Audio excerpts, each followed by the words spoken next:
welcome to the Hacked Off podcast. I am your host, Yuri Skarzynski, and we have here... C.S. Joseph, the other host. The other host, and... I won't be named at the other host, I promise. Yep.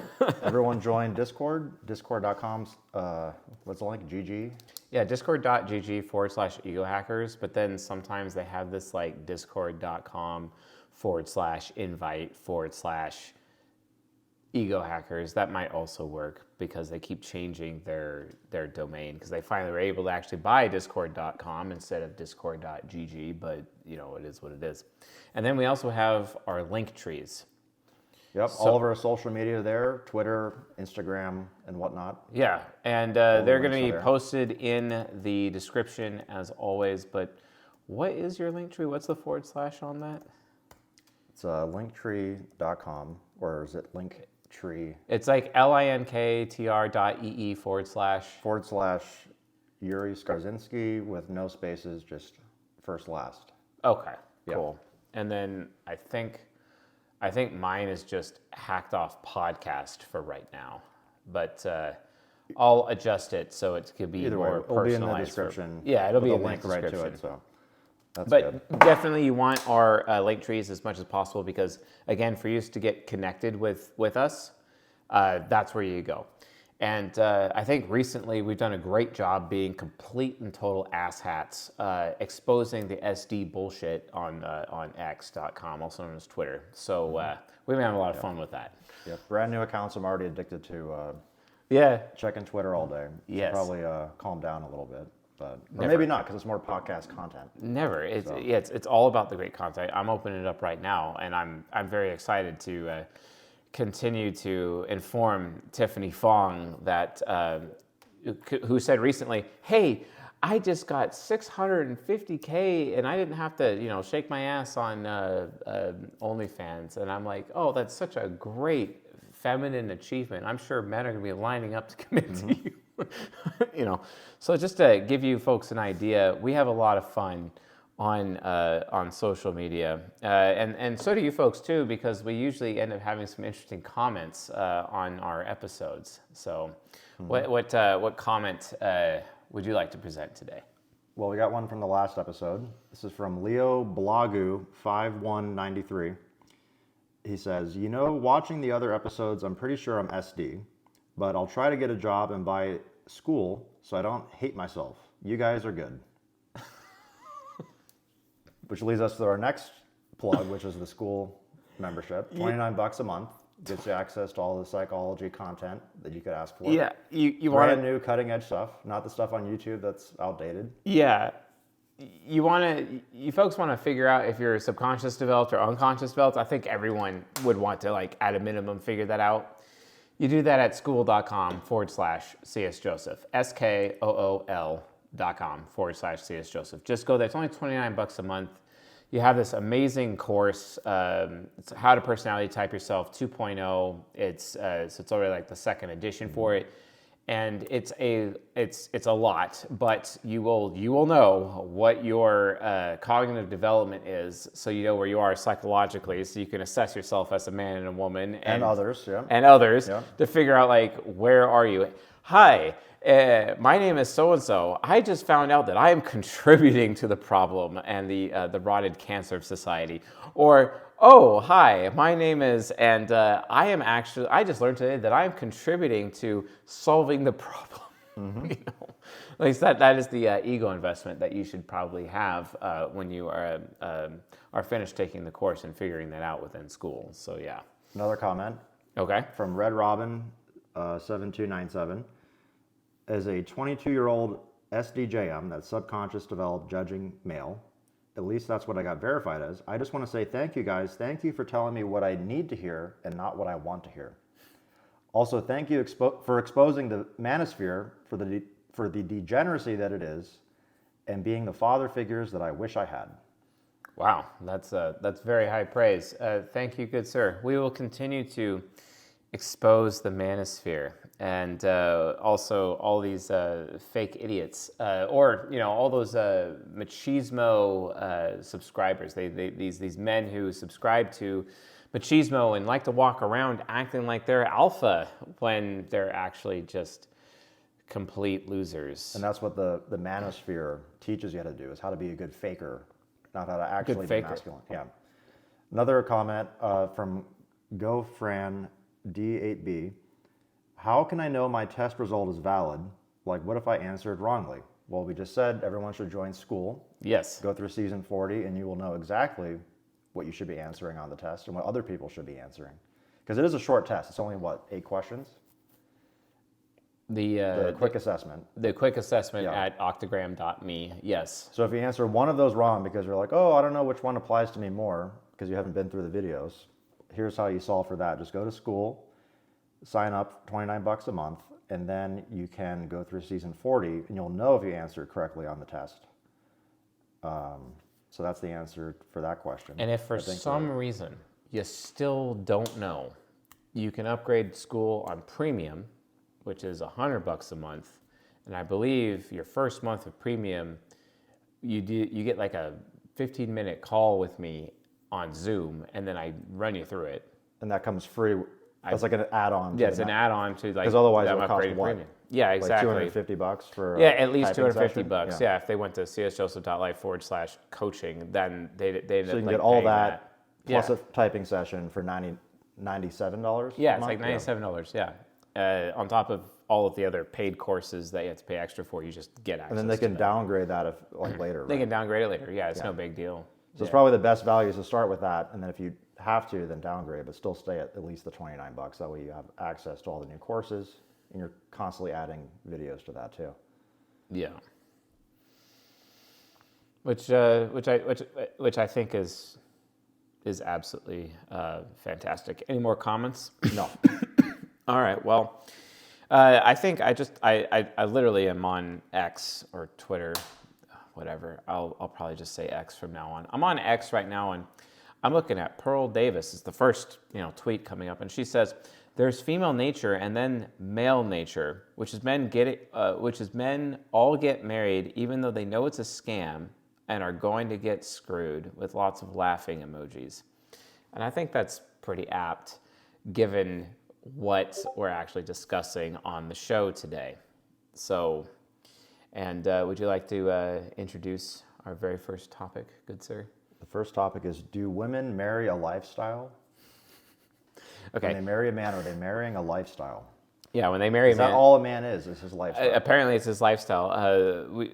We have to give a shout out to Rollo Tomassi, who recently posted that on X, and we're like, yeah, no, that's not actually how that works.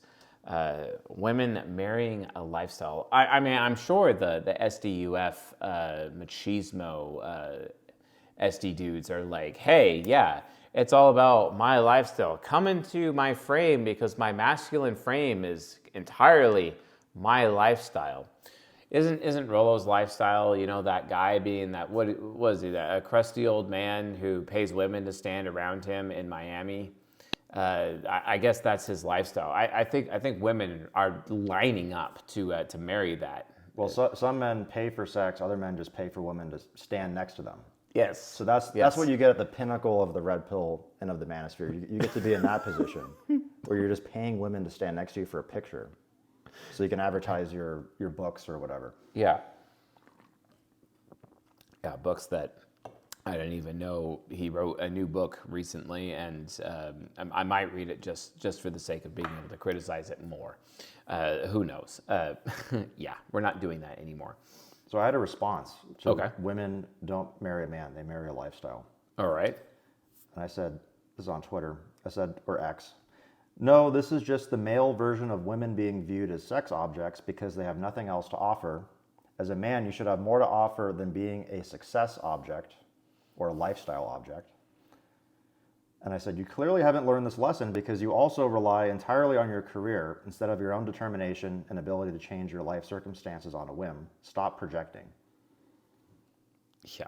So when you're a man, you reduce yourself to a lifestyle. That's all women are marrying, apparently, according to Rollo. Yeah. How is that any different than women just being viewed as sex objects because they can't cook, they can't clean, they can't do any of the feminine things that they're known for? historically. So Rollo is basically putting himself in the same camp as women who are sex objects by saying, I'm just a lifestyle object. Because women just marry lifestyle. It's like, well, if that's all you have, then maybe. Is that all you have? Apparently so. I mean, I think you know, we had this guy who was going around to the bars locally and having these young men follow him around. He called it I forgot what he called it, but Operation Wife. Operation Wife. Oh God. None of them have ever been married or even came close. Yeah. Or ever will be married at this rate. Yeah. Yeah, at this rate, especially with what you showed me about the 4%, which we'll get to later. But they're going down there and they're basically doing Neil Strauss's The Game, that pickup artist book. They're basically going sarging and basically trying to pick up women down at bars. And they call it Operation Wife, apparently.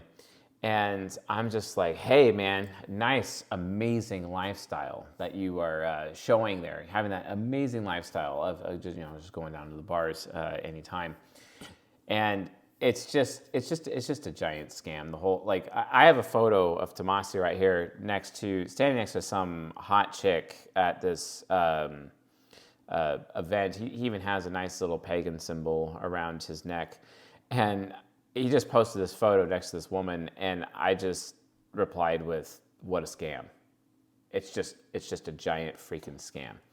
And I think it's entirely ridiculous. And then there's another one where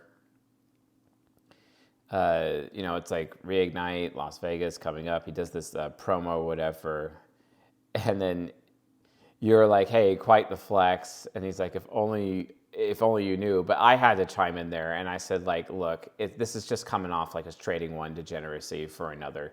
It has nothing to do with lifestyle. And for Tomassi to be making the argument that women marry a lifestyle is absolutely ridiculous. The reason why is because what it does is, I mean, already the Rational Male books are a bit problematic. There's a lot of value in them, for sure. However, you're giving a loaded gun to a boy. You know, imagine broccoli hair, also known as Sprout, walking around with all of the knowledge in the Rational Male books, trying to basically interface with women and acting accordingly, and then thinking that it's morally justified for him to pump and dump women everywhere he goes and effectively ruin his life in the process. I'm sure that'd be amazing. But that's not even the worst part. If Tomassi is actually explaining to people, like these young men, hey, it's all about your lifestyle. That's what women want to marry. Then essentially you're teaching these men, because it's implied, oh, what happens if I lose my lifestyle? Is she going to stick around? No, there's just an assumption. So what it ends up doing is it actually manufactures closeness anxiety to a point with these men having relationships with these women, which thus, as a result of that anxiety, because they're always having in the back of their head, oh my gosh, if I lose everything, she's just going to walk. If they have that anxiety, guess what's going to happen? They're not going to take the relationship seriously. They're going to end up pumping and dumping the woman. Literally on that. And it's a self-fulfilling prophecy. That's the same anxiety women get when they lose their looks. It's like, oh, well, what else do I have to offer if I lose my looks? It's like, well, I don't know. What else do you have to offer? It's like the same predicament these women who only rely on their looks or their sexual value from their looks perspective, they find themselves in the same position as those women, just the male version of it. It's the male version. It absolutely is. I mean, we were talking about psychological compatibility. We were talking about the natural pair. We were talking about the apex relationship. And in a natural pair, which is the apex relationship, we were talking about how, you see those couples that are homeless together on the side of the street. Those people are highest compatibility psychologically. Those are people in apex relationship. And obviously that man is in the shitter if he's homeless, but his woman is right there with him. And what would the red pill say? What would the manosphere say? They would say that is actually impossible and never actually happens.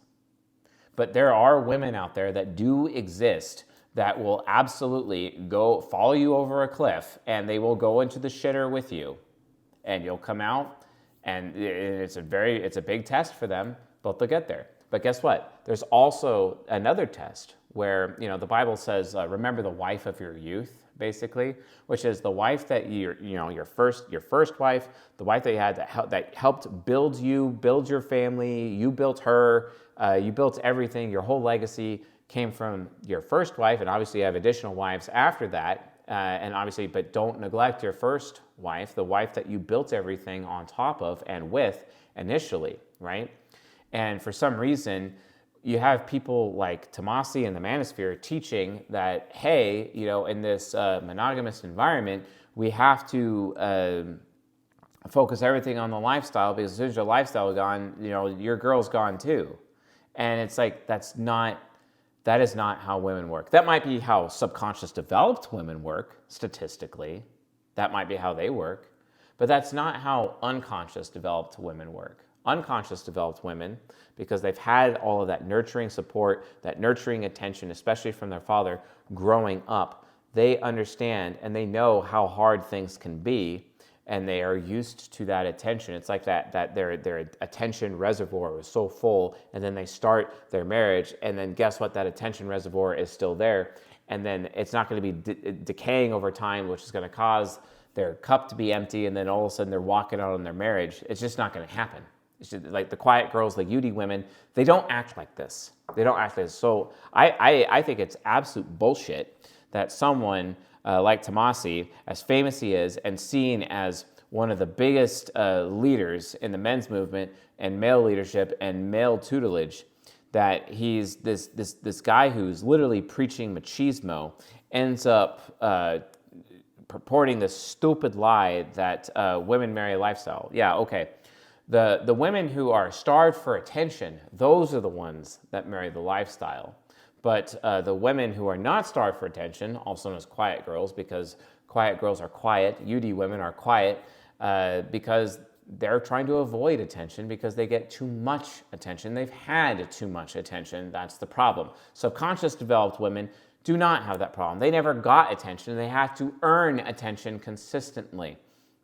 And that's where they're having this little lifestyle bullshit. And just once again, it's Tomassi's, alpha fucks, beta bucks, but it's all SD. It's within the box of SD, which is what we discussed on the last episode. It's all within that same box, and it's all bullshit. I mean, I did a video on YouTube, on the C.S. Joseph YouTube channel. I call it the Ultimate Study Technique, and I keep telling everyone, this is the most important video I've ever made.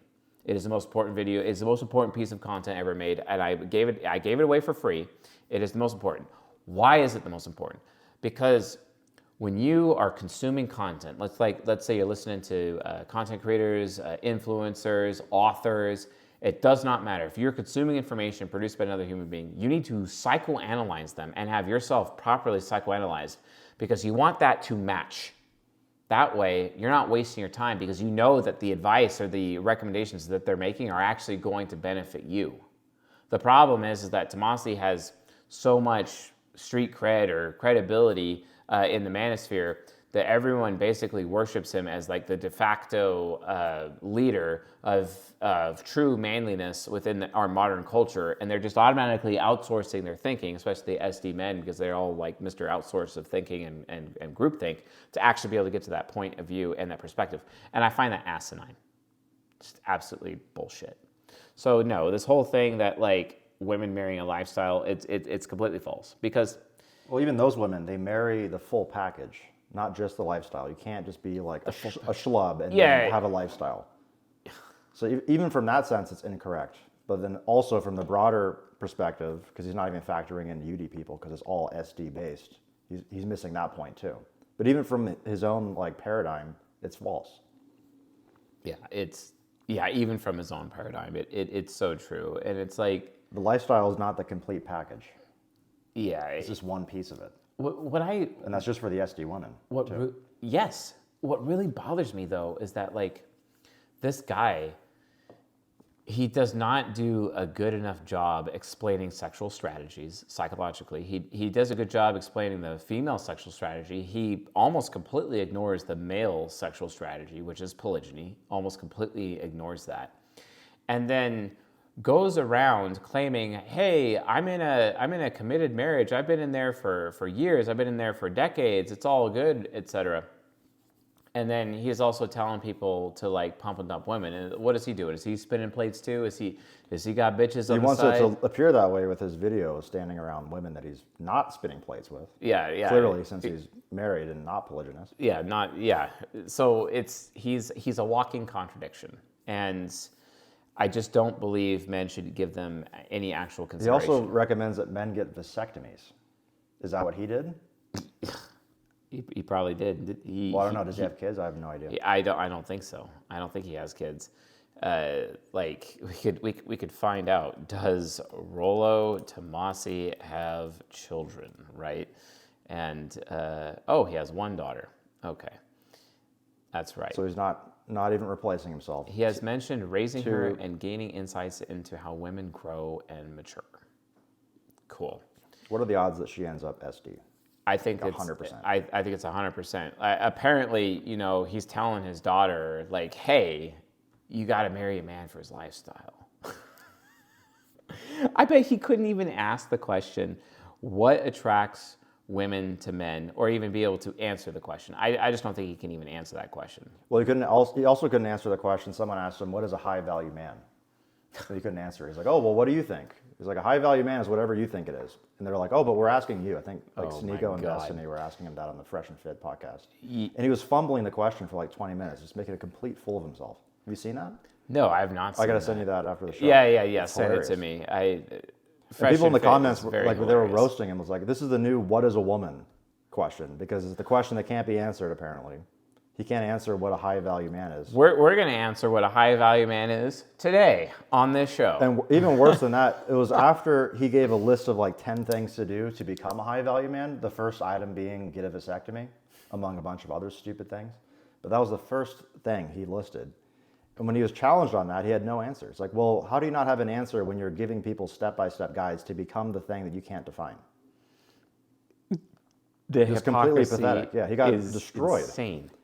Yeah. And he should never live that down. I don't care that it happened like a year ago. Like, that is embarrassing for someone who's writing books about this stuff, not to have an answer off the bat. Yeah, it's when someone asks you that. because he has no actual outcome laid out for men that is actually meaningful. Because what he's doing is destroying women. What he's doing is destroying the family. What he's doing is actually increasing the fatherlessness of the world and not actually leading anywhere.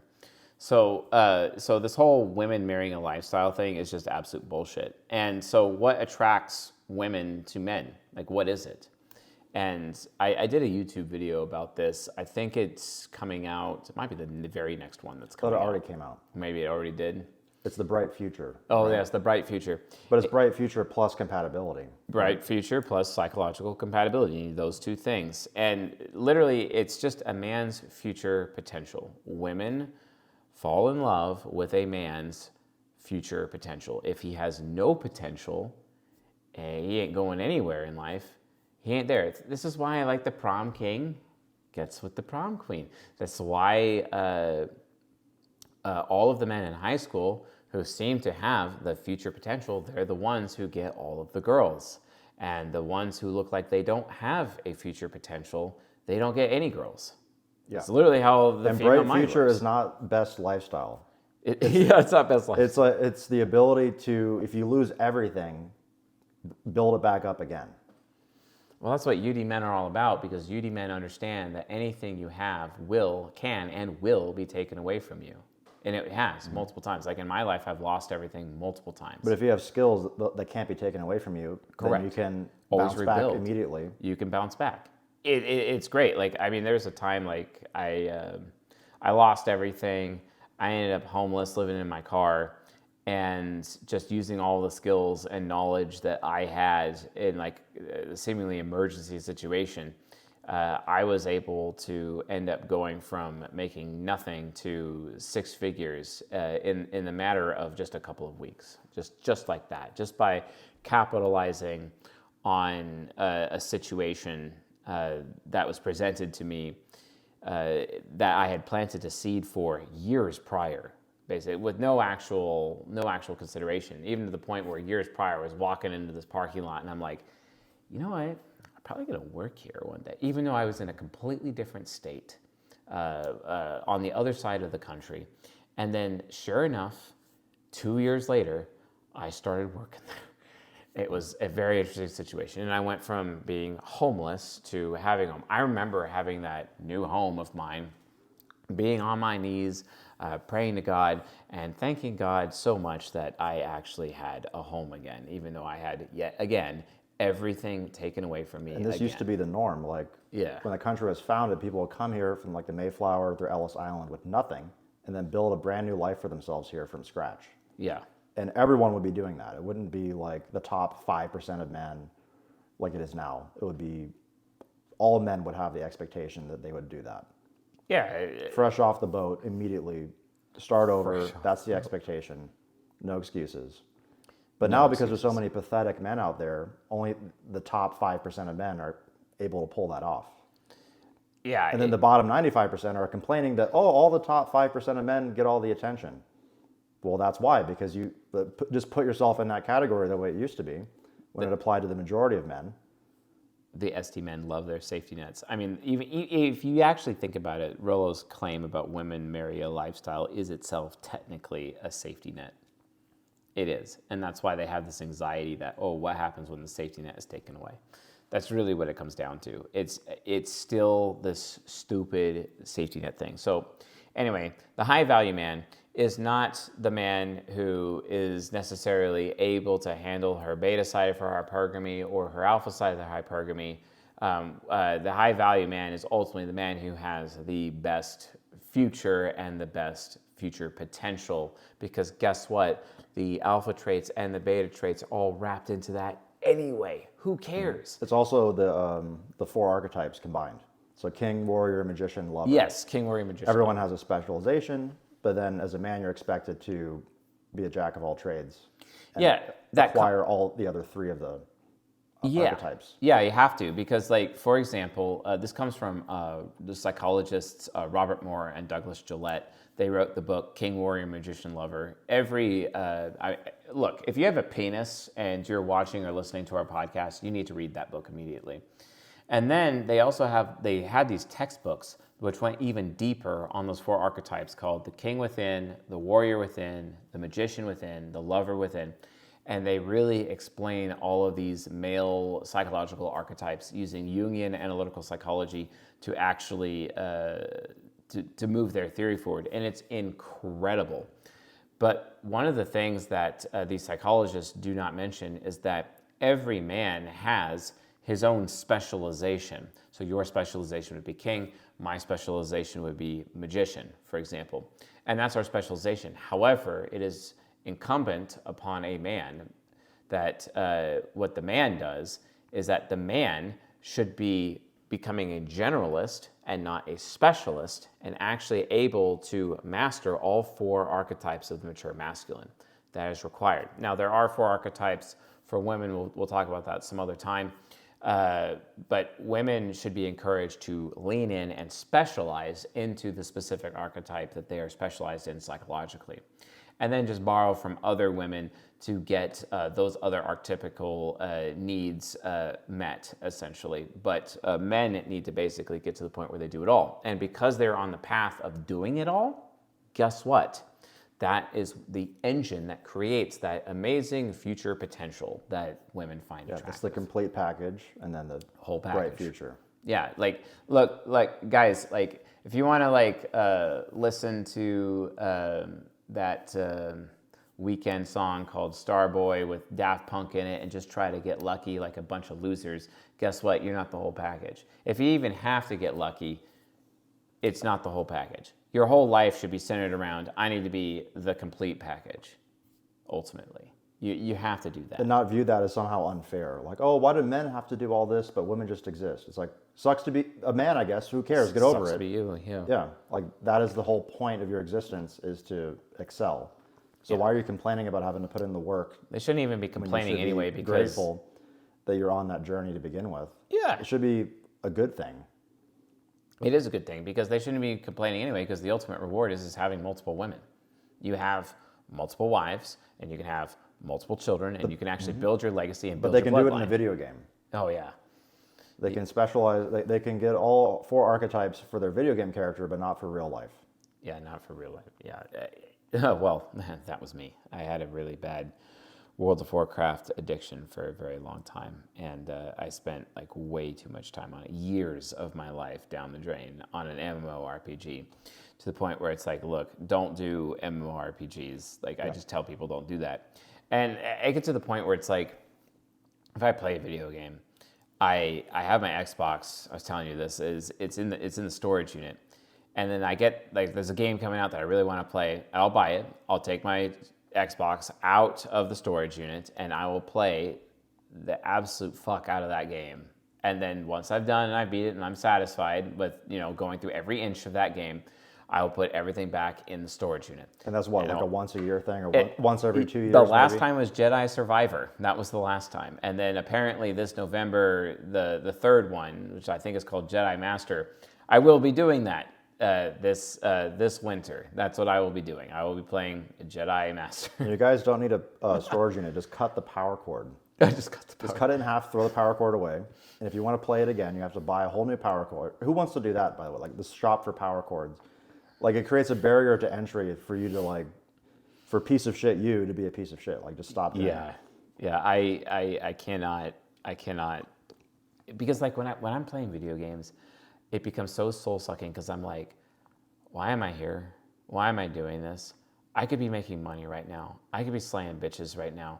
I could be... Instead of slaying dragons, yeah. Yeah, instead of like, I could literally be learning how to start a fire without matches in wind, right? Things like that. Like, I could be learning martial arts right now. I could become more combat capable. I can learn how to survive on my own and get real skills that will actually protect my family. One of the things, a project that I'm going to be doing is a water catchment system. And I've been researching the hell out of that. And I'm going to start building that pretty soon just to like get water and guarantee that my women and my children always have water regardless of the status of society when it inevitably collapses. Like shit like that. Like I don't need to be, trying to figure out which of my 78 mounts on World of Warcraft that I have and which one I'm going to be flying to the next raid to look cool. Like, and that's all it is. It's just looking cool because that's all these machismo fucks actually do is just look cool. And it doesn't look cool. That video that Rollo posted does not look cool at all. No, it's degenerate. It's actually degenerate. That does, like, what is this? Fame and fortune? Where's family? Like, where's family? There is no family there. Like him and his wife didn't even replace themselves. They didn't even replace themselves in the gene pool. And not only that, he doesn't have a son who's going to take on his name. Great. Like, and he got a vasectomy or something, maybe. I don't know. I don't know if he did. No, everyone else did. Yeah, apparently. So it's like he's even checked out of the dating pool or the ability to have children. I'm just like, this is so stupid. So, yeah. Do you still have that tweet I shared with you earlier? What one is that? The Lauren Ponce? I think that's what that was. I do. Because like... Want me to read it? Yeah. Let's go. It says, marriage was never meant to be a lifestyle upgrade. It was meant to be a partnership, two people choosing each other every day, growing together, building together. And then it quotes, when it's genuine love, you stay for the person, not the perks. Okay, so this is an example of the polar opposite of Tomassi's perspective, but it's still within the subconscious developed box that we keep talking about, the SD box. And it literally is all about what attracts men to women. And we talked about this in the last episode, like it's the Plato model. The Plato model is basically it. And then what exactly is a high value woman? And when you look, if you really want to understand how attraction works between like the different genders, between the sexes, it's really this. Women are attracted to good future for men. A man has a good future. That's what she is attracted to. And it doesn't matter what age he is. Or the capability to provide a good future. Or the capability to provide a future. Yeah. It's all about future From potential. zero or already having it, just the capability exists. Women lose attraction for men who stop growing, basically. They lose attraction for men who stop growing. The male burden of performance. Yeah, exactly. Which the SD men, like I was saying, complain about. Constantly. As if it's somehow like an injustice. They just want to get their bachelor's degree and stop growing and think everything's all cool. Yay, now I can relax. I worked hard. I can relax for the rest of my life. It's like, no, that's not how it is. You have to consistently build. You have to consistently grow. With women, it's the complete opposite. Men are attracted to a woman's good past. So it's future for men, and it's the past for women, psychologically speaking. So these are the women who don't have a sexual history. They have a good upbringing, for example, a good relationship with their father, a good relationship with their mother, etc. Good relationship with other women. It's about her past experience. Is her past experience clean?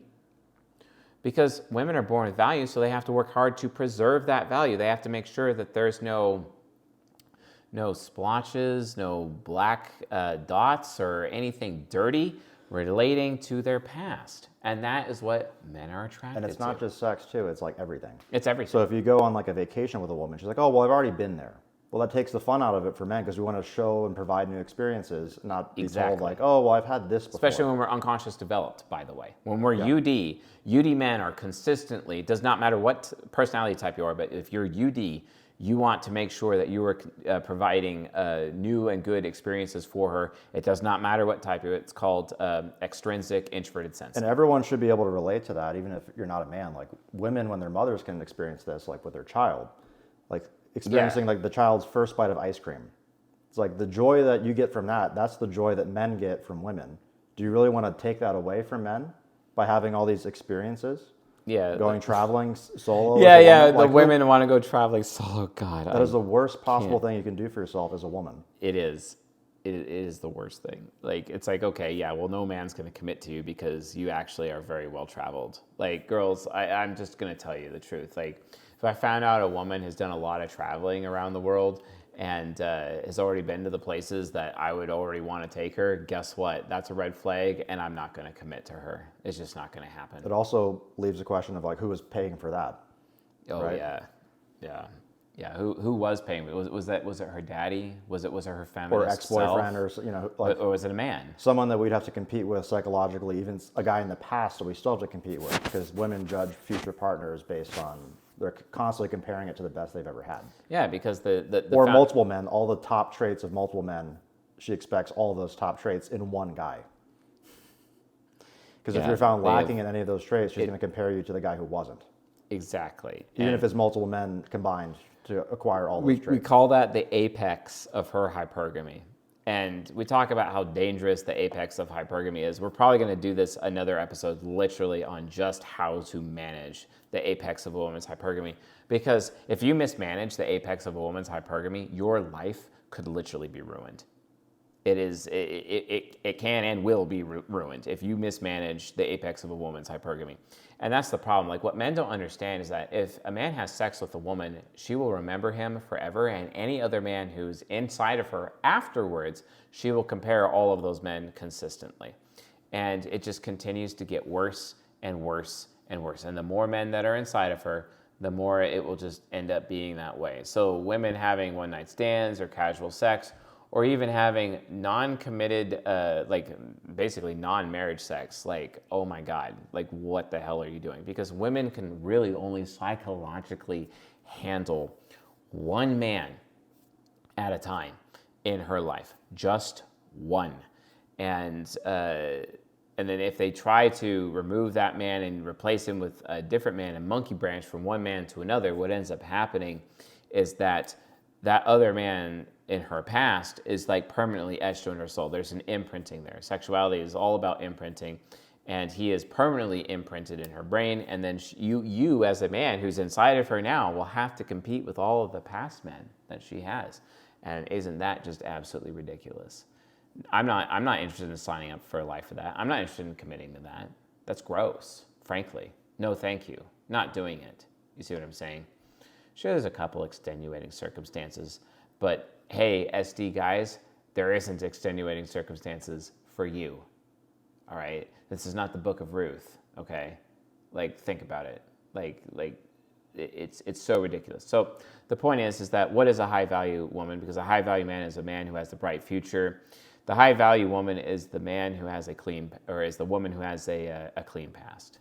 That's the whole point. Blank slate versus bright future. Yeah, bright In future, simple terms. tabula rasa, which is the clean slate. Absolutely do that. It's so ridiculous. Do you have any other comments on that, or do you want to move on? We can move on. So now we're going to get to the main topic of today's show, the main topic, which is something that any man can basically deal with. All men deal with it. And most in particularly, we're probably going to be spending a lot of time discussing this issue from the perspective of the unconscious developed male. Because from our opinion, subconscious developed men actually, by default, have this issue. The only reason that they may end up getting laid is because the subconscious developed women are so damaged that they have to settle for a loser man at a given point in time anyway. And that's how they end up potentially getting married when they're 29 years old, just so they can still claim that they got married in their 20s. Some bullshit, but that's very consistent and whatnot. But this particular issue that men are facing, it really, when it comes to UD men, because for some reason, subconscious developed men like to act like women.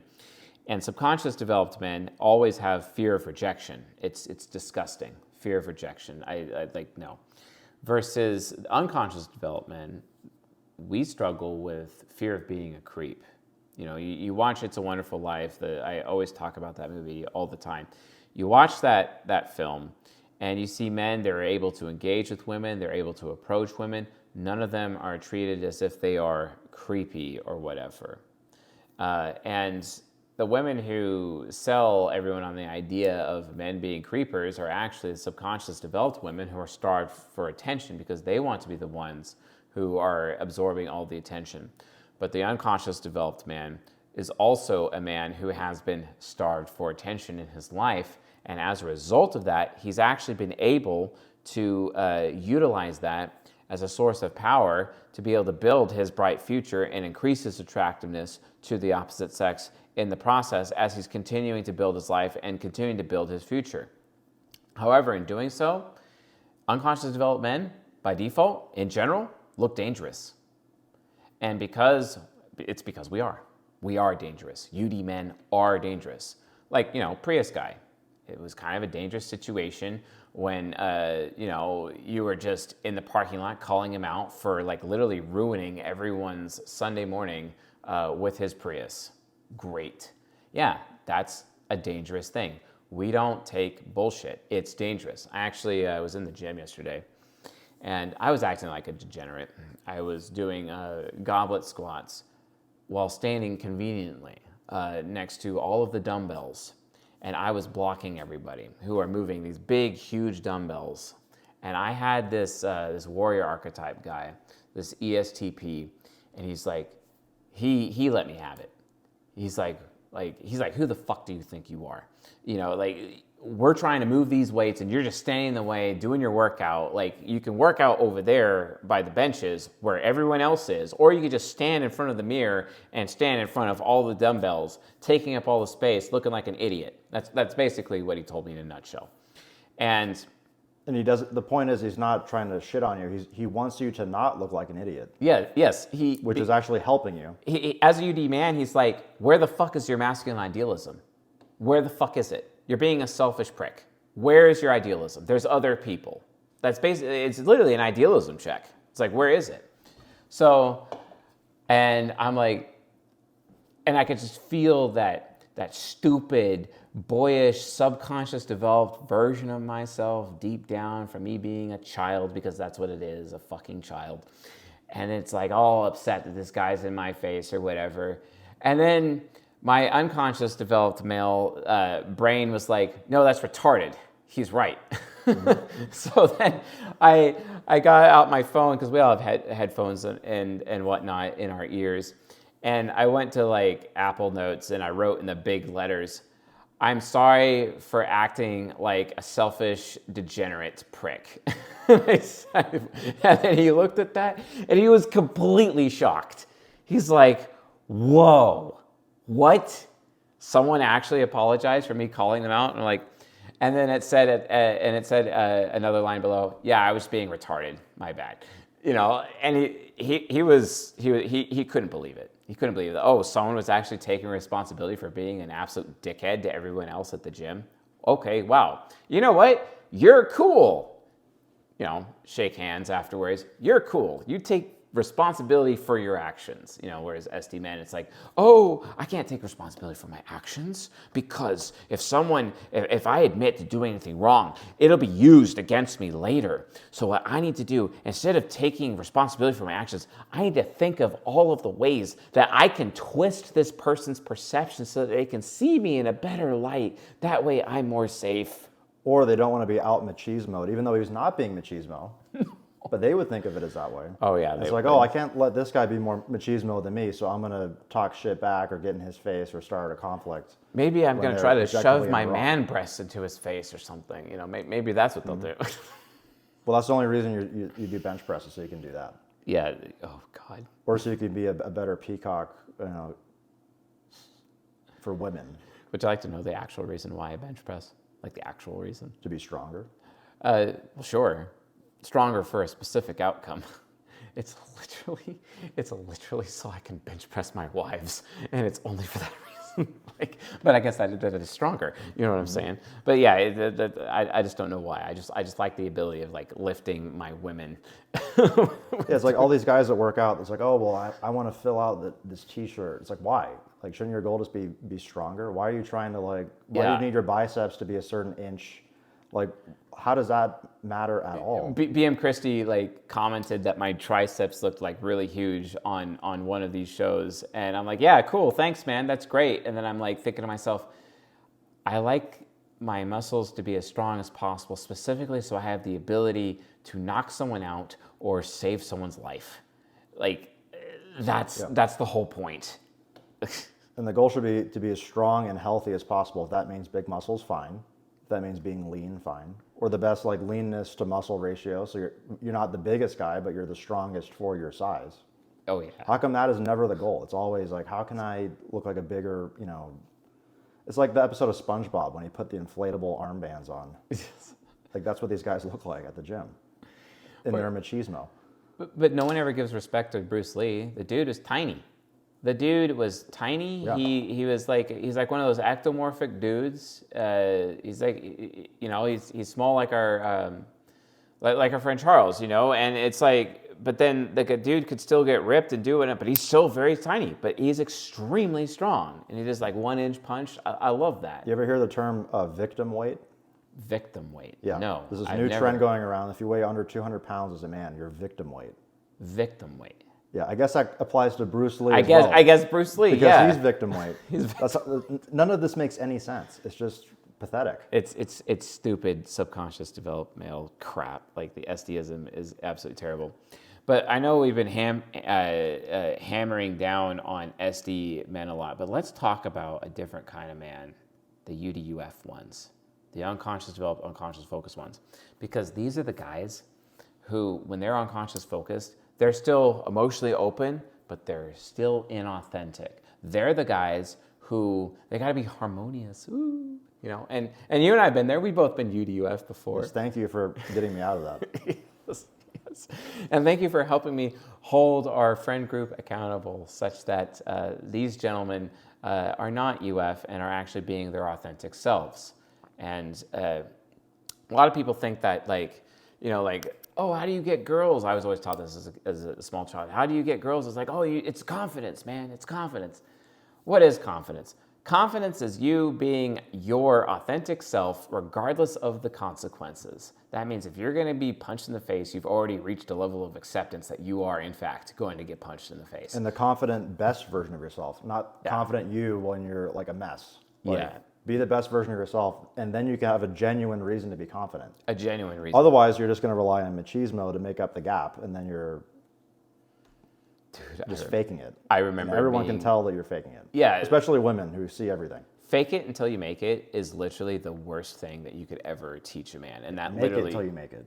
Yeah, exactly. Just keep building. Keep Do it building. Until you make it. So unconscious developed, unconscious focused men, they're UD men, but they're harmonious. They're inauthentic. And what they end up doing is they end up, obviously they don't have fear of rejection anymore, but what they do have is fear of being a creep instead, because they've made the UD transformation. They did the rite of passage, and they still have a ways to go even after the rite of passage. They need to hone in their cognitive focus, get out of that harmonious state, and get into that authenticity state mentally. But until they do that, they have fear of being a creep. Think about it. If you're being authentic, why would you ever give a shit about being a creeper? Why would you? You wouldn't. You wouldn't care because you're going to be your authentic self. You're going to act like Andrew Tate, who's going to go up to a woman and he's going to say, what is it? What has he said? You're an absolutely beautiful woman. And then say, I'm sure you hear it every day, right? I want to take you to dinner at this place and at this time. You know, the typical thing. And you know, obviously, when I teach cold approach pickup to unconscious development, I'm factoring in a little bit of the harmonious fear of being a creep thing, and then being like, you know, you can still ask out women following these strategies, etc. But when you're UDSF with subconscious focus, you know, unconscious development, subconscious focused as a man, also known as UDJM, unconscious developed judging male, versus UDUF man, which is unconscious developed perceiving male. Okay, you want the judging male, UDJ, where you're relying on your judgment. When you're your authentic self, you don't give a shit how you come off. You just don't give a shit. You don't give a shit anymore. You were that weak SD male at one point in time, because all men were that weak SD male who really cared about how he came off and how not to rock the boat and how not to create a conflict or make a scene, versus you're the UDSF man where you make a scene every fucking place you go. I went to the barber today. I made a scene because I said something inappropriate in front of everyone. Did I give a shit? Absolutely not. Because everywhere I go, I'm visible, I'm willing to make a scene, and I will make a scene if I am inclined to, just for the sake of me being my authentic self. And what does Andrew Tate do when he is refused by the woman? He's like, okay, goodbye. And then he goes on to the next beautiful woman that he thinks is absolutely beautiful, if he is inclined to do so. He doesn't have to rely on this harmonious thing. He doesn't have this fear of being a creep thing. But UDUF men, they often, and sure, the SD men have this problem because women don't even notice them. But if they're in the top 20%, because we're talking all these percentages of men today, because you're talking about the 4%, the top 5%, the 4%, whatever. Yeah, next. Yeah. Next on the list. We're getting there. But imagine that you're in the top 20% of men, and you pass the rite of passage, you're finally unconscious developed, you're there in the top 20% of men. Guess what? You still have fear of being a creep. And guess what? Another way of noting what the fear of being the creep is what we call the stink of death. The stink of death. Which was coined by Tom Likas. Tom Likas. Yeah, tell us about that. Well, he did a show on this, like a radio show from decades ago. And I don't know if he came up with the term, but I think he did. But his solution, we'll talk about what it is, but his solution to it was wrong. Yeah. His solution was to lie. Yeah. Just lie yourself out of it. Just be completely fake.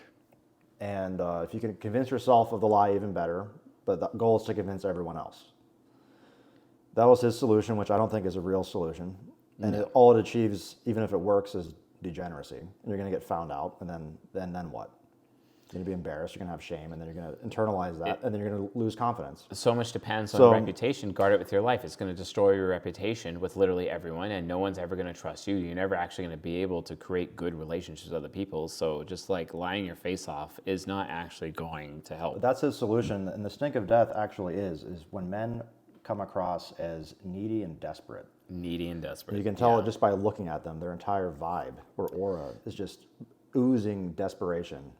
And even other men can see loneliness. it. But if other men can see it, then women can definitely see it. Yeah. Because like, here's the thing: when you're a UDJM, when you're like a UDSF male, like your brain is completely invested in judgment and decision making. And when that happens, your brain is not really invested in perception.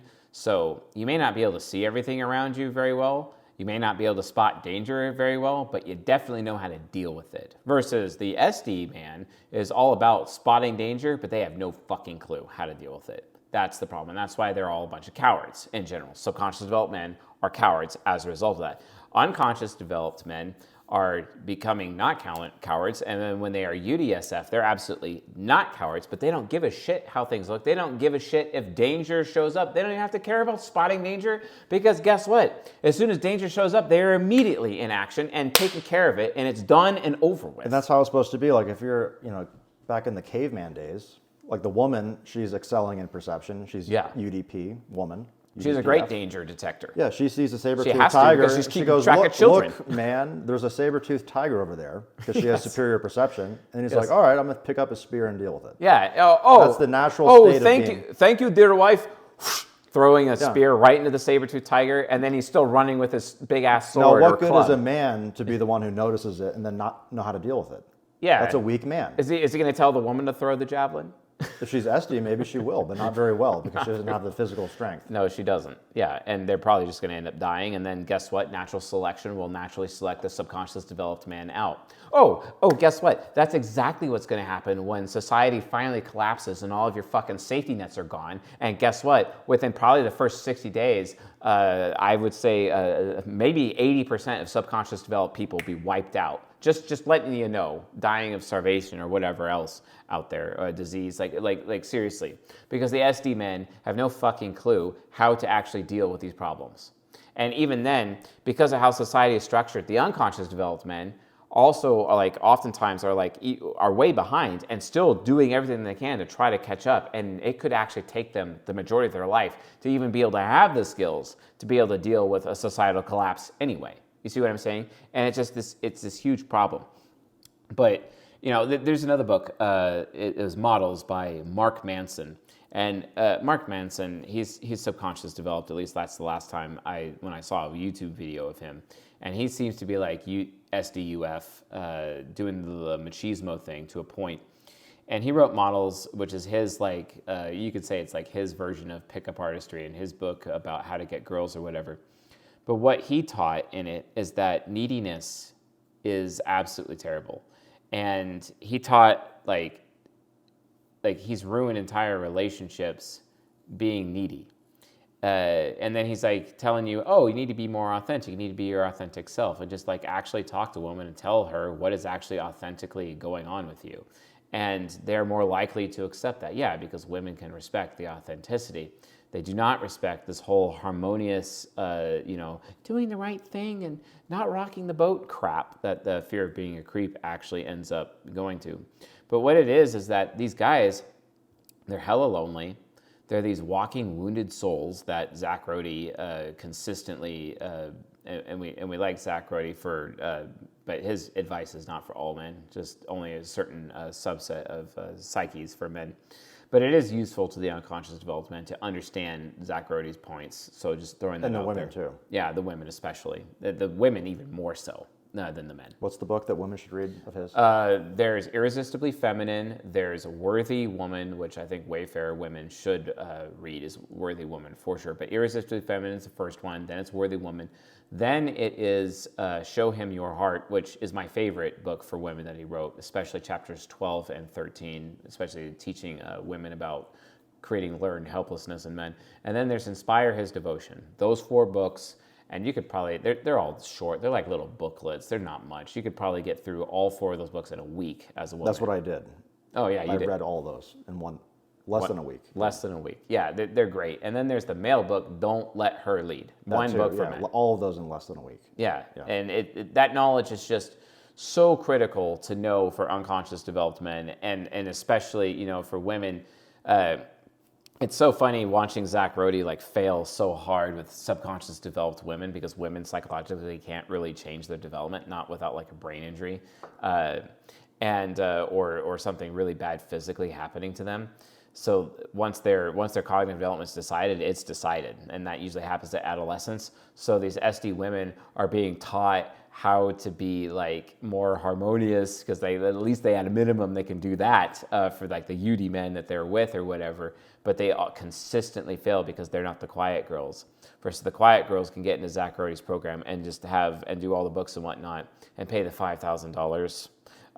And then they'll get those skills, and it actually does help them in their relationship. But his work is not there. But the bottom line is like Tom Likas telling these wounded, lonely, needy, desperate men to be a liar. To lie about their careers, what they do, like what they do for a living, how successful they are, what kind of car they drive. It's He just even had a caller call in and say that he rents cars to make it look like he's richer than he is, and then he goes to he calls up female real estate agents for like multi-million-dollar houses, and he shows up in his rented car trying to show off, and then have sex with the woman inside the house as he's doing the tour. It's be completely fake and try to pull the wool over the woman's eyes, thinking that she's getting, the complete package when she's not. yeah. Whereas And everyone's praising this guy for being like so smart, and it's like, well, you're a piece of shit. No, Two, and he's two, how come you're manipulating. not even successful on your own? Like, how about you go be actually successful? yeah, actually drive the fucking Audi R8. I'd like to see more Tate Brothers content, specifically just to shit on the fake dudes, and then also gives additional support to the real dudes. Like it's so terrible. But yeah, the stink of death is basically the wounded man. He's got the sad puppy dog eyes. And we were talking about earlier, like, is this a feature or is it a flaw? And then no, it's a flaw. It's definitely a flaw, because here's the problem. When you have a man who has the stink of death, and let's say you want to go out in public and pick up women, or let's say you want to go out and have fun or do some type of thing where women might be around, guess what? And you're a single dude, he is going to, like, just having him around, you're going to stink of death just like him. And no woman is going to give you any consideration, because, she may notice you because she's in the top 20%, because you're in the top 20% of men, because if you're all UD, you're in the top 20%. She'll notice you, she'll see you because you're actually visible to them. But it'll be very obvious that you're not in the top 5% of men who are screwing all the girls, because you have this dude who has the stink of death. And it literally is going to harm you. And that's from the female perspective. The male perspective, I would argue, is actually worse. Do you think anyone's going to hire somebody with the stink of death? Do you think anyone's going to hire anyone who's associated with someone in the stink of death? Do you think that, opportunities, men will take opportunities away from those men? Because it's like, and you're walking around with the stink of death. I used to have the stink of death, and I remember I used to be unconscious developed, unconscious focused. I used to be UDP as a male. And I remember having this stupid back of my mind expectation that everyone owed me sympathy. Everyone owed me empathy. Oh, poor Chase. And it's disgusting. It's also a form of entitlement. The stink of death, that desperation, if you actually think about it, is entitlement. It's still male entitlement. It's just, as a UD man, you're just honest about it. You're open about being entitled, right? And yeah, great, nice, you pass your rite of passage, but you got to go further, and you have to really take responsibility. See, that's the difference. You can own things, you can own up to things, you can be open about and real about these things, but you have to still take responsibility for it. But being harmonious, they're not taking responsibility for anything because they're trying to make things look a certain way. Still, they're still doing the fake it until you make it crap. And that's where these 15% of the male population, they have it really bad, because they are being noticed by women, but women are not giving them any consideration. And oftentimes they'll lose their male friends because they're not improving their stink of death, their neediness, their desperation, their lost puppy dog eyes that they constantly have. You could just literally see it in their eyes that they're this wounded soul. And it's like, no, dude, buck up.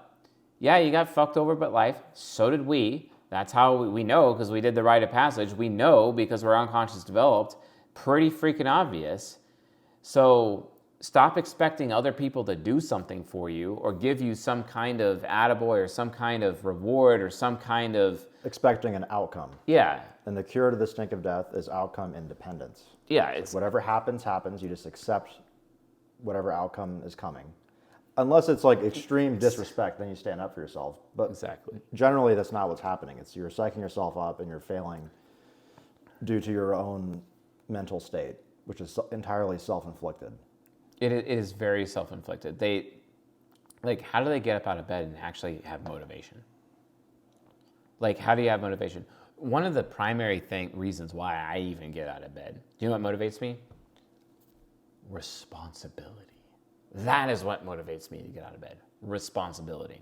If I don't make today, because like I'm an entrepreneur, right? I don't have a 9-to-5 job, but so I have the choice. I have the choice to lay in bed in the morning. A lot of men don't have that choice, but I have that choice. I still get out of bed and I still do my best. And oftentimes I'm not satisfied with 8 hours of work. I want fucking 16 hours. There's days where I'm like, I am getting 16 hours of work out of this day. God damn it. Like, I'm going to fucking do it. Like, that is what is going to happen. I'm getting my 14 hours. I'm getting my 12 hours today. That is what I'm doing. I am locking in. Why? Because if I don't, other people that I care about will suffer. That's literally the entire point of it. They're going to suffer. Okay? And people just do not understand it. Men in general do not understand it. And these harmonious ones are like, hey, I just passed the rite of passage. Reward me for it. And it's like, no, dude. Take responsibility for the fact that you actually passed the rite of passage. Actually take responsibility for it and do something with it. Don't just revel in, society respects me as a man now, and in the village I can take on a woman, and I have this capability. I made it. And it's like, no, it's just a new starting point. It's just a new starting point. You have to build that male future. You have to constantly grow. Like I've told my wives, I'm just like, look, when I'm 80 years old, I'm still gonna be banging y'all. I'm still be having a 2-year-old as an 80-year-old. Okay. Yeah. Do you think I'm ever going to stop? No, I'm never going to stop. I'm never going to stop. I'm going to keep growing, and I'm going to keep going, and I'm going to keep taking responsibility until it kills me. That is what I'm going to do. That is what it really means to be a man. That is what true male idealism is. That is the entire point of it. Instead of me being some needy and desperate loser who, and sometimes I have really, really bad days, and like, for example, I had a really bad day earlier this week or whatever. And you know what? Yeah, and definitely, my women rose to the occasion, to be there for me through that situation. However, I'm just like, okay, cool. Thank you for your support. Back to work. And it's just like, we're getting right back on the train again. Okay, well, that's nice. Oh yeah, I was feeling bad about myself, but then I ate this meal. It was good. Thank you. Back to work. Moving on to the next thing. I mean, tonight I'm going to be doing, as soon as we're done with the show, I'm going to be going home and I'm going to be dismantling a hose that a cat got into, and I got to clean it out. And because every time that fan turns on, it stinks up my entire home. And it's embarrassing. But guess what? That's what I get to look forward to, and I'm going to be taking responsibility for that situation. Instead of, being afraid that my women in my life are going to be like, judging me that this even happened or whatever. And it's like, no, I'm just going to take, and I got to pull the world over their eyes. Don't worry, the cats stink. It's not really there. The cats stink of death. The cats stink of death. Like, no, it's not going to do that. So, you said it's outcome independent. So here's an example of what being outcome dependent is, okay? It's that, like, let's say you're in public and you go talk to a woman.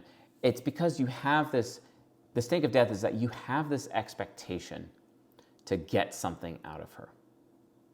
And she can sense that immediately. Immediately. There is no hiding that. The women are already wanting to get something out of men. So yeah. So she doesn't want to have to compete with you for both getting something out of each other. That's like inherently unattractive. It's so gross. There's a public library in town, and when it's sunny out, there's these trees in this courtyard right in front of it, and there's always quiet girls sitting there and reading all the time. And I just walk by. Sometimes, they don't let you smoke there anymore, but I used to walk by while smoking, and it wasn't even really a big deal or nothing. And back when you were allowed to smoke there, but I was there, and there's this quiet girl. She's sitting there reading her book, and I go right up to her, and I know she's cute, and I'm like, yeah, okay, I'd take her to dinner. I go up to her, and I'm like, hey, what are you reading? Because I was genuinely curious about wanting to know what this quiet girl was reading. This Yuri woman. What fascinates a Yuri woman like you in this book? What's the point of this book? And she was reading like some Jane Austen book of some kind. Because it was something required for her college education at the community college or some bullshit like that. And I'm like, yeah, cool. And then I said, well, you got a nice opinion. Talk to you later. And then I just left. And she looked so bewildered as I was walking away. She's like, oh, this dude who's UDJ and clearly has a good future and clearly is doing something. I mean, he's smoking a cigar. You don't often see that in public. You rarely see men smoking cigars in public. Like it's an interesting status symbol, but I just really like cigars. They're great. And there I am and doing that, and I'm just walking off, and she's bewildered. She's like, was this guy going to ask me out? Like he approached me. Did I do something wrong? Oh my God, I must have screwed up. I completely messed it up. What? And she's like freaking out and having some like internal situation. Well, I'm just walking off doing my merry way, not giving a shit. Such that a week later, same time, same place, same weather, and what does she do? She's like, hey, you're a cigar guy, introducing herself to me. And then I end up taking her out on a date. Didn't go anywhere because after taking her on one date, didn't like what I saw and moved on. But that's not the point. The point is like, that's where authenticity can get you, because authenticity helps you build a relationship or build a reputation, because it's the reputation that is the stink of death, because the stink of death destroys reputation everywhere it goes. The reputation of yourself, reputation of the bros, the reputation of women standing near you, reputation of the literal, like if you're in a bar, you've just ruined the bar's reputation because your stinky ass is in that bar. You see? You are an environmental hazard. Kind of like that guy who started vaping at the restaurant we were at. Got Yes. us all kicked out. Yeah. That guy had the stink of death. And then refused to put it away when the waiter asked him to. And then a table of us, 12 guys, got kicked out because of him. Zero consideration for other people. Where's his male idealism? I mean, that warrior guy that got in my face, that ESTP guy, would have gotten in that guy's face and probably put him against the wall because of just how entitled he was. But that's literally all it is. The stink of death is the worst form of male entitlement because they are entitled to an outcome. If I talk to you, I expect that you say yes to a date.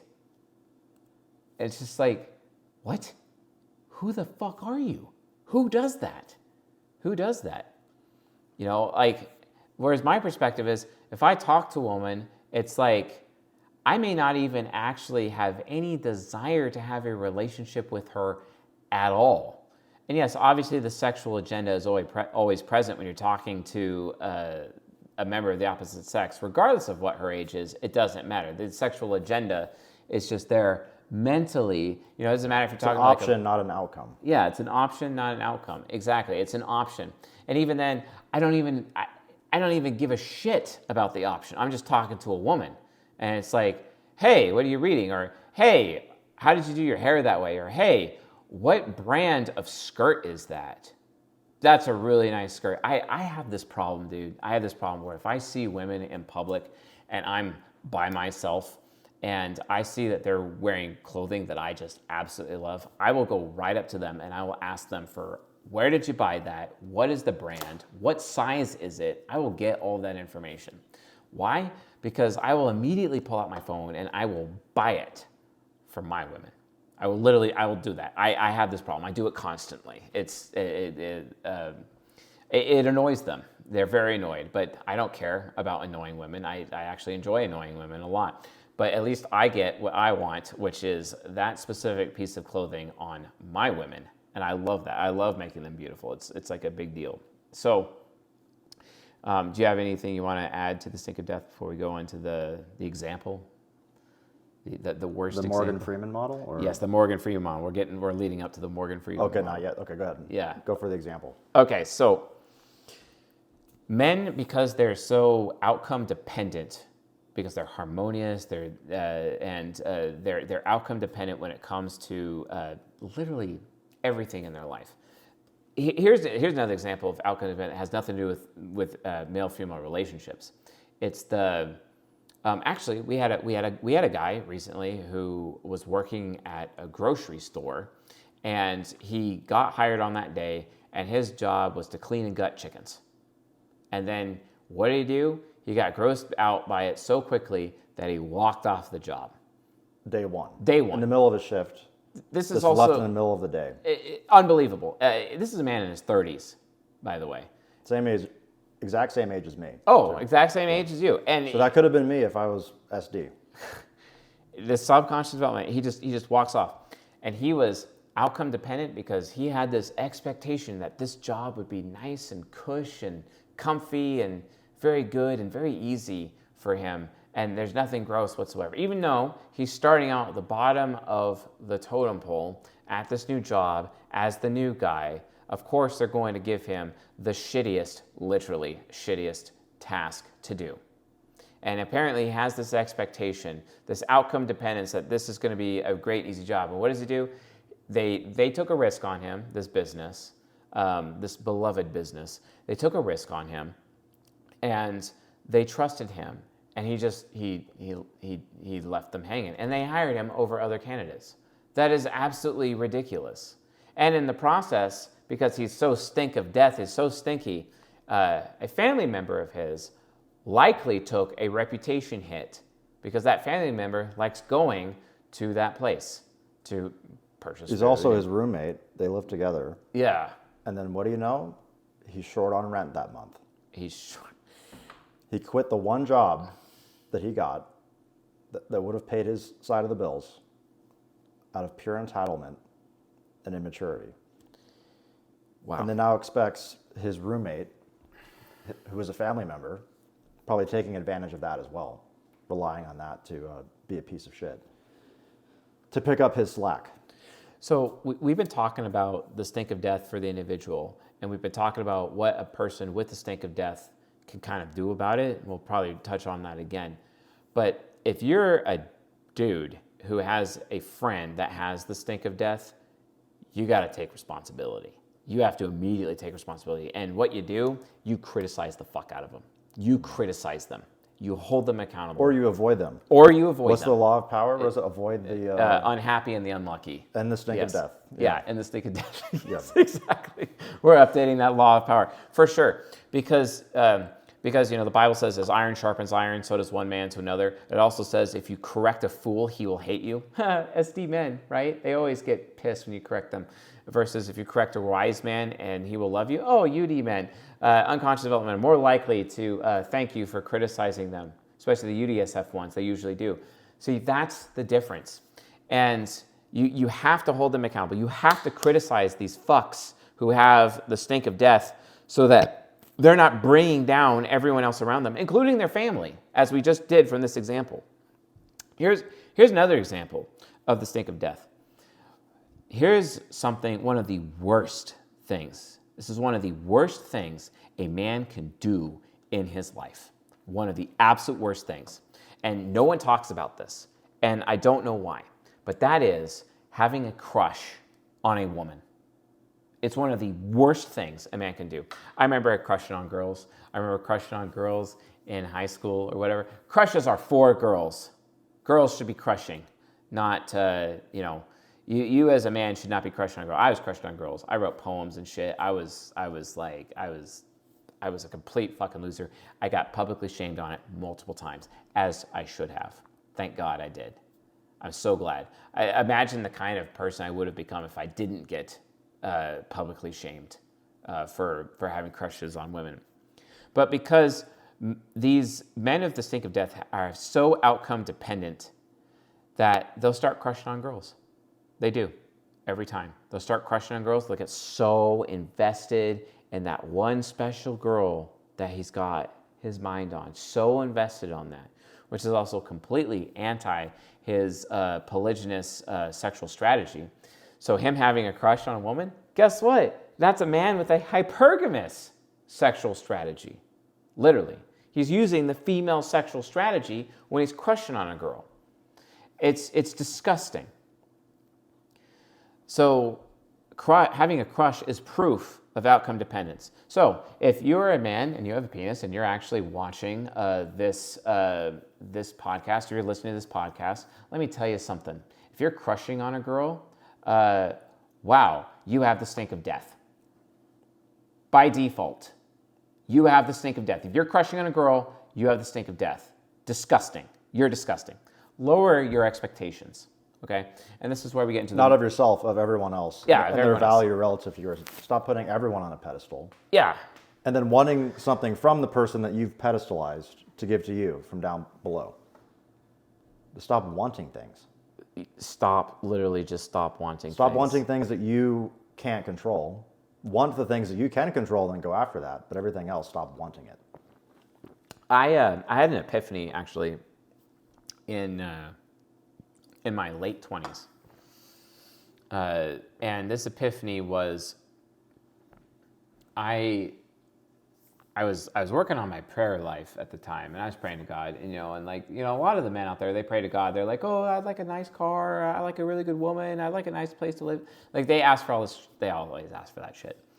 The Bible says something in the book of James, like, if you're going to ask God for something, he's going to give this to you. If you ask him for it, he's going to give it to you. But don't expect to receive anything from him either. But he'll give it to you. He'll give it to you generously, this one thing. And I was leaning in hard on my magician archetype specialization at the time.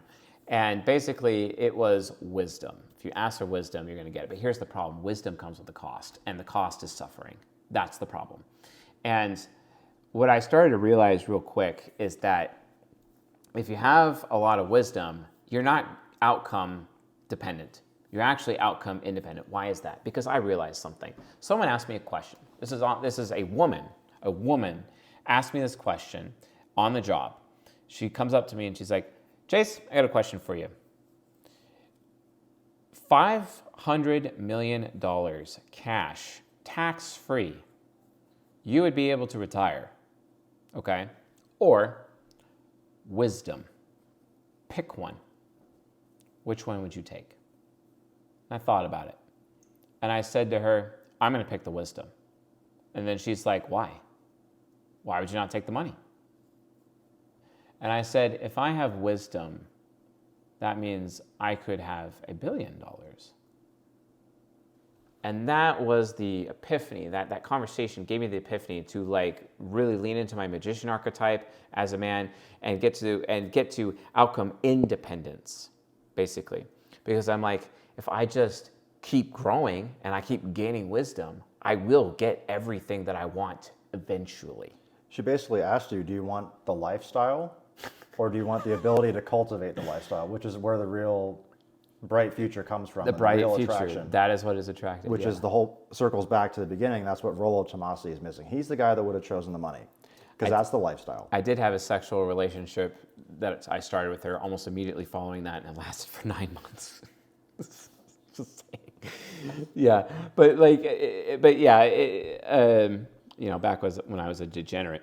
But now there's Morgan Freeman. And this is where we talk about the Morgan Freeman model. And this is something really, really important that men need to understand.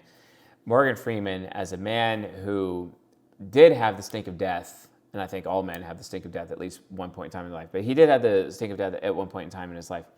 But he was asked in an interview one time, he's like, well, why don't you chase after women?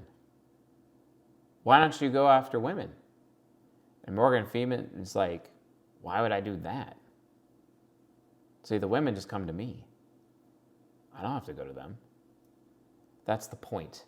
If you're that man who's built that bright future, if you're that man who realizes that the wisdom is more important than the 500 million, and you're going on that direction, and you are being able to cultivate any lifestyle you want, because The real proof of a man, and this is all UDSF males have this whole perspective, the real proof of actual manhood, the apex of all manhood, the apex of all manliness, is a man's power and own ability to change his life circumstances on a whim.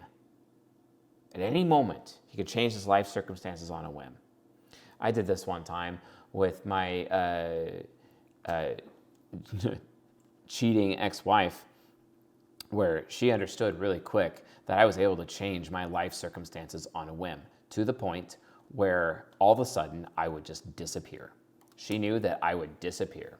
Like all of a sudden I'm living out of my car to get away from her, because it is written better to be on the corner of one's own roof than in the home with a quarrelsome and disrespectful woman, or better to live in a desert tent than to be around a woman like that. So I was like, okay, I go live in my car.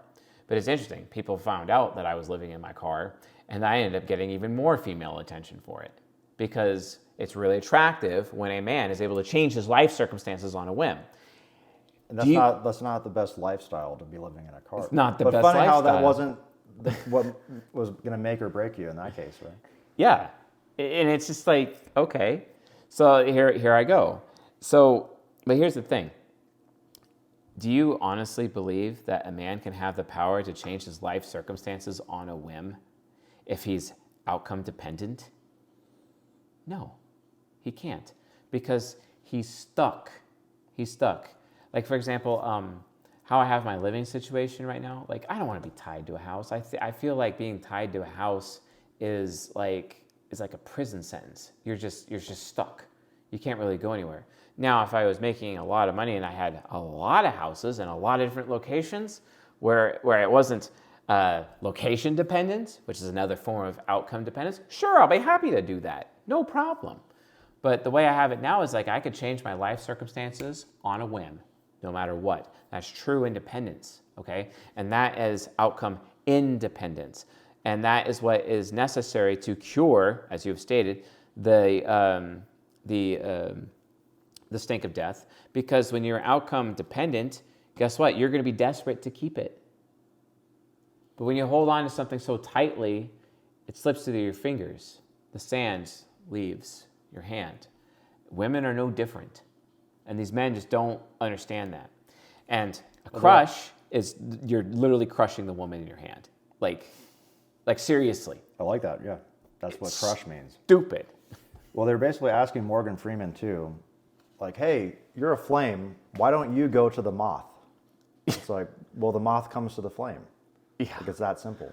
But you have to cultivate the flame. You can't just be entitled to having a flame when you haven't cultivated it yet. That's where the stink of death comes from. Is I feel like I should be getting this amount of attention from women, but I'm not. So then they try to seek it and get it in return for out of just pure entitlement or expecting the outcome. So, cultivate your flame, and then the moths will come. You don't try to, you don't tell the flame to go to the moths. That was a really stupid question to be asking Morgan Freeman, of all people, too. Yeah, it was a really stupid question. Jesus said, "You are the light of the world." Are you going to really hide your light underneath a basket? Your flame reference is great, because we as men, as unconscious, developed, subconscious, focused men, as UDJ males, it is our job to be that light and shine as bright as possible. And then those moths will come at us, basically. That is what we have to do. It's about building magnetism. The stink of death is repulsive, but the magnetism brings everyone closer to us because we're being our authentic selves. We're not desperate. We're not needy. We don't care, because we are our own self-perpetuating energy machines or motion machines. And you're not talking about it either, you're showing it. So that you're not talking show about your potential, never speak about your potential. Yeah, never talk about it. If you Rollo Tomassi, is one of the things that he actually got correct in the Rational Male books, is that he said, always demonstrate, never explicate. Like, never actually explain your value. Except he demonstrates machismo and not the actual things that you're supposed to demonstrate. Yeah, complete. Because he's in that box. It's just, yeah. He hasn't left the box. Here's another thing that really bothers especially SD men, not as much as the UDUF men, but SD men, it doesn't matter if they're SDUF or SDSF, but the SD men that really bothers them is that they're so outcome dependent, and that's why they allow themselves to crush on girls. They're always so scared in their life that they're not going to get the woman that they want, right? When you have to understand is that when you're actually at the very top of the food chain as a UDSF male, as like the true alpha male, who is actually closer to a complete man, and he's being the generalist over all the 4 archetypes of the mature masculine, and he's becoming a complete man, it's that he has the policy of, well, let's take life, let's see what life shows me. And life will provide you options of women. And then you just pick based on what your judgment is going to go for. But then like the perceiving UDUF male, who still has the stink of death, even though he passed the rite of passage, is like, he's still crushing, and he's still hoping to get with the woman that he wants, okay? It's like we have this friend who has this expectation of a woman to wear a certain piece of jewelry, basically. He has this expectation. And it's like, okay, that's cool, but that's still outcome dependent. That's the problem. It's still outcome. He's so invested into that one thing. When what he needs to do is just be outcome independent and realize that girls will present themselves to him, and then he'll find out whichever one will be happy to wear that for him, and then give her the choice, and then she'll make the choice, and he doesn't have to have an expectation, and then everybody is happy. Yep. He should want a woman to wear it, not that woman. Yeah, a woman, not that woman. Because the moment it becomes that woman, then you are wrapped up in her willingness to go along with whatever it is you're doing. You can't control her behavior. You can't do that. You can't do that. You have to take what life gives you, so long as it's not stupid, basically, in terms of women. Like, you absolutely have to do that. And you have to never speak about your potential. But here's probably my final point that I'm going to make, is that when you're a man and you're dealing with the global sexual marketplace, you're dealing with all this crap, like, you want to, obviously a UDSF, a UDJ male has the highest sex appeal because he can change his life circumstances on a whim. He's outcome independent. What is the most important thing, or what is the thing that the action a man can take actually to increase his sex appeal and increase his attractiveness, to actually utilize the Morgan Freeman model? Honestly, become a content creator, literally, or an entrepreneur. But the whole point is that you want to cultivate crushes in other women. So as a result of that, they have to become familiar with you. Well, women, when they listen to podcasts, they get familiar, for example, or YouTube channels, watch YouTube, they get familiar with the content creator, and that increases their crush. And they start crushing on that man. And then they'll slide into your DMs. And then all of a sudden, life is providing you with options because you're burning really bright. But usually men are often too pussy because of their stupid imposter syndrome, which only really comes with fucking subconscious developed male perspectives. They just don't understand that. You have to make yourself what I call stalkable. You want to make yourself stalkable. That's why you always want to make sure your socials are on point so women can stalk you. Because guess what? Unconscious developed quiet girls love stalking men that they are interested in before they ever decide to slide into his DMs. That's how it works. And by the way, if a girl is sliding into your DMs, if she's not asking you to do something for her, then she is automatically, by default, crushing on you. Come on. Women don't spend time on men. They're too selfish and entitled for that. Unless they either want something, a benefit from him instantly, like a solution to a problem, or it's because they're actually interested in him and they're already crushing on him. It's stupidly simple. Dudes, figure it out. When you're crushing on a woman, you're acting like she's the flame and you're the moth. Oh God, it's so disgusting. It just needs. But that's the SD dynamic. It is. All the women, they're getting all these SD moths from dating apps in their DMs coming to them. So why would they ever go anywhere else when they're already getting that? But that's the SD woman. Yeah, it's not the UD woman, who would be reversed. Gross. Like, actually gross. I regret having been that person at one point in time, but I had to learn. But, hey, at least this audience has the benefit of this podcast, because I didn't have the benefit of the podcast in my early 20s, for example, and I had to make a lot of fucking mistakes, and I had to learn for all of you, and here I am doing that. I just had an epiphany too. You know the Yeah. dating app Bumble? Yes. Why did that fail? Why did it They fail? wanted to set it up so that the women have to message first. Yes. So they're trying to force the women to flip the dynamic, thinking that that's going to work. But those men are still unattractive. So it didn't work. And then they abandoned the idea altogether. They made it so that, that doesn't have to be a rule anymore. The woman doesn't have to message first. They tried to rather than make men be better and women be better, they just try to implement a rule that would do all that for them. But it didn't work, because you can't just implement that rule and expect people to adhere to a dynamic that doesn't even exist. Nope, it doesn't exist. There's no shortcut around that either. You have to actually... The women on that app have large sexual histories, and the men on the app have very small futures. Yep. like So what do they that's expect? them trying to make the flame come to the moth. Yeah, make the flame come to the wall. Yeah, the Morgan Freeman That's why model. the app failed. It Might have worked for a completely failed. time, but that's going to get... The women aren't going to be messaging all these men who are pathetic. No. Because they're forced to. You can't force that. You can try.